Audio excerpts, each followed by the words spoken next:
That water heater sitting in your closet or garage right now might be quietly cooking itself from the inside, and it could cost you a flooded floor and a full replacement if nobody steps in. The popping sound it sometimes makes isn't just annoying. That sound is the actual damage happening, and it's been raising your gas or power bill the entire time nobody's fixed it.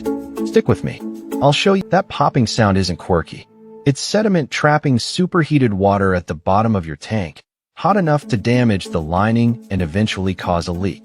The fix is a 20-minute drain and flush through the valve already built into your water heater, at least once a year, more often with hard water. Go find your water heater today. Check for a drain valve, listen for that popping sound, and if it's been more than a year, put the flush on your calendar. That water